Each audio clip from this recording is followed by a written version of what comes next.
नमस्कार, आदाब। मैं खुशबू अख्तर और आप देख रहे हैं पल पल न्यूज। भारत के मुख्य न्यायाधीश DY चंद्रचूड़ ने शनिवार को एक ऐसा बयान दे दिया जिसके बाद फिर से ये अटकलें तेज होना शुरू हो गई है कि जजों के आ रहे तमाम सरकार के हक में फैसलों पर DY चंद्रचूड़ की तमाम राय कहीं ना कहीं सत्ता को खटकने लगी है और DY चंद्रचूड़ लगातार अपनी बात मुखरता से तमाम प्रोग्राम्स में कहते नजर आ रहे हैं। भारत के मुख्य न्यायाधीश DY चंद्रचूड़ ने शनिवार को एक कार्यक्रम में कहा कि हमें वकीलों और नागरिकों से अदालतों तक पहुंचने की उम्मीद नहीं करनी चाहिए।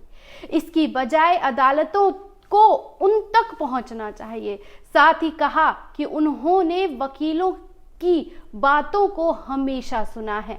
अगर वकील ही हड़ताल पर चला जाएगा तो इससे न्याय पाने वाले लोग परेशान हो जाएंगे और वो लोग कहां जाएंगे न्याय पाने के लिए। मुख्य न्यायाधीश बनने के बाद DY चंद्रचूड़ को सम्मानित करने के लिए बार काउंसिल ने एक कार्यक्रम का आयोजन किया था। उस आयोजन में बोलते हुए DY चंद्रचूड़ ने कहा, जब तक इलाहाबाद उच्च न्यायालय के मुख्य न्यायाधीश थे तो वो हमेशा वकीलों को अपने पास आने और उनकी समस्याओं के बारे में बात करने के लिए कहते थे। उन्होंने आगे कहा कि जिस तरह से तमाम चीजें चल रही हैं उस पर यह सवाल उठता है कि क्या लगातार सत्ता का प्रेशर बनाए जाना और उस पर जब वकील हड़ताल करते हैं तो क्या कौन प्रभावित होता है। उन्होंने इसी को पॉइंट करते हुए कहा, ऐसा क्यों हम एक दूसरे के खिलाफ हड़ताल करते हैं, जब वकील हड़ताल करते हैं तो कौन प्रभावित होता है। इसी बात पर जोर देते हुए उन्होंने कहा कि इससे अगर कोई प्रभावित होता है तो वो ना तो जज है और ना ही वकील। आगे उन्होंने ये भी कहा कि लंबे समय से हम अपने पेशे में युवा वकीलों को गुलाम श्रमिक मानते हैं। क्योंकि हमें इस तरह बड़े किए गए हैं। अब हम युवा वकीलों को यह नहीं बता सकते कि हमें ऐसे ही बड़े हुए हैं और ये भी बदलना चाहिए। न्यायमूर्ति चंद्रचूड़ ने ये विश्वास दिलाया कि जो कुछ भी करेंगे वे न्याय की संस्था के बचाने की हित में ही किया जाएगा और उन्होंने ये भी कहा कि जिला न्यायपालिका को भरोसा करना सीखना पड़ेगा।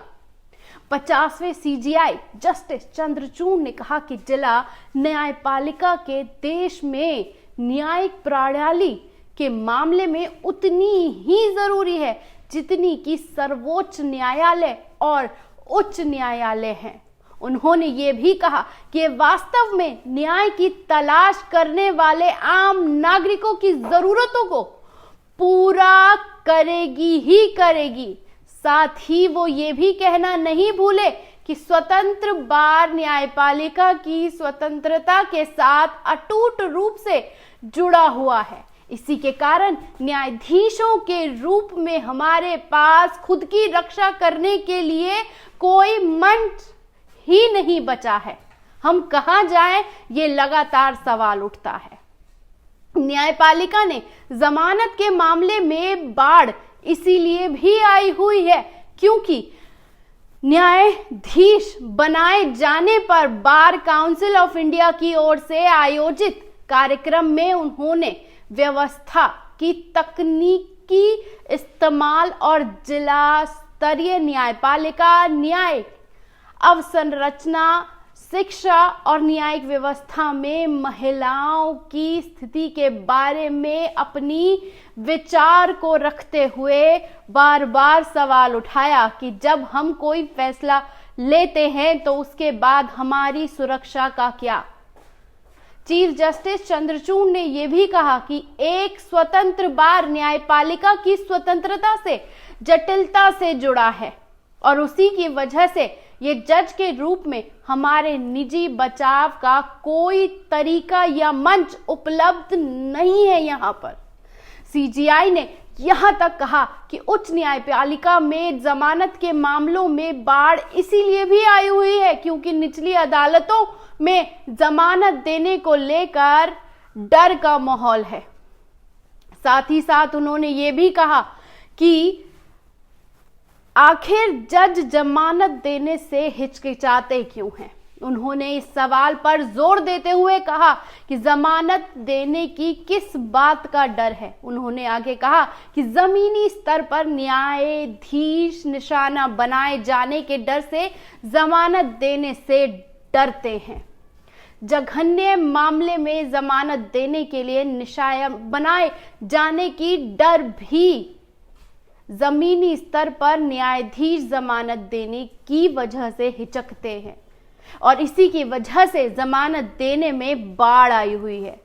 बहुत सारी चीजें बातचीत से हल की जा सकती हैं, तो वहीं कानून मंत्री अब इस मामले में कूद पड़े हैं और उन्होंने बहुत सारी बातों के बातचीत से हल निकाले जाने की बात की है, लेकिन बार बार सदस्यों को ये महसूस कराने की जरूरत महसूस हो गई है कि शांति और सामाजिक स्थिरता लाना जरूरी है, जिसके बारे में मैं बात तो कर रहा हूं, लेकिन साथ ही साथ अगर कॉलेजियम द्वारा दिए गए हर निर्णय के लिए बार बार हड़तालें होती रहेंगी तो हम कहां तक लेकर जाएंगे इस न्यायपालिका को।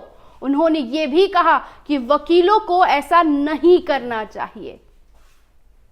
राष्ट्रीय परिप्रेक्ष्य ने निर्णय लेते हुए कहा है कि कॉलेजियम सीजेआई चंद्रचूड़ ने शनिवार को कहा कि कॉलेजियम राष्ट्रीय परिप्रेक्ष्य को ध्यान में रखते हुए प्रशासनिक निर्णय लेता है। उन्होंने कहा कि बार के सदस्यों को यह समझना जरूरी है कि जब हम प्रशासनिक क्षमता के अंतर्गत निर्णय लेते हैं तो हमें चीजों को राष्ट्रीय तौर पर देखना चाहिए, राष्ट्र के स्वास्थ्य के रूप में देखना चाहिए। वास्तव में न्यायमूर्ति चंद्रचूड़ 16 तारीख को पहली बार कॉलेजियम बैठक की अध्यक्षता की थी और इस बैठक के बाद उन्होंने गुजरात, तेलंगाना उच्च न्यायालयों के न्यायाधीश को स्थानांतरित करने का फैसला किया। इस फैसले के बाद वकीलों का विरोध शुरू हो गया और काम को बहिष्कार करने के लिए बायकॉट करते हुए हड़तालों पर जाकर बैठे। इसके बाद शनिवार को सीजेआई ने कहा कि बातचीत से हर समस्या का समाधान निकाला जा सकता है। इसी पर राजजू जो कि कानून मंत्री हैं, उन्होंने कहा कि वकीलों की प्रदर्शन से असहमति तो है, लेकिन हाईकोर्ट के कुछ न्यायाधीशों को ट्रांसफर मामले को लेकर सुप्रीम कोर्ट कॉलेजियम की सिफारिशों के विरुद्ध कुछ वकील प्रदर्शनों से असहमत हैं। राजजू ने यहां तक कहा कि यदि कॉलेजियम को हर फैसले के लिए हड़ताल आए दिन होती रहेगी तो ये आदत बन जाएगी और ये आदत कहां तक जाएगी और इसका क्या असर पड़ेगा, इसको लेकर कानून मंत्री चिंतित दिखाई देते हैं। लेकिन सवाल यही है कि जघन्य से जघन्य अपराध के मामले में जब जमानत देने की बारी आती है तो जज हिचकिचाते हैं क्योंकि हर किसी को अपनी जान प्यारी है और वकील और जज कहां जाएंगे, किससे न्याय मांगेंगे, ये बार बार सवाल उठता रहा है। और ये विरोध, ये हड़ताल अब सर का वो जंजाल बन चुका है जिसे अभी वक्ती तौर पर खत्म करना जरूरी है, क्योंकि इस हड़ताल के चलते अगर कोई पिस रहा है तो वो आम नागरिक है। और इसी को लेकर सीजेआई चंद्रचूड़ का साफ तौर पर कहना है कि बातचीत से हल निकाला जा सकता है, क्योंकि न्याय के लिए वकील और जज हैं और जिन्हें न्याय की जरूरत है वो कहां जाएंगे।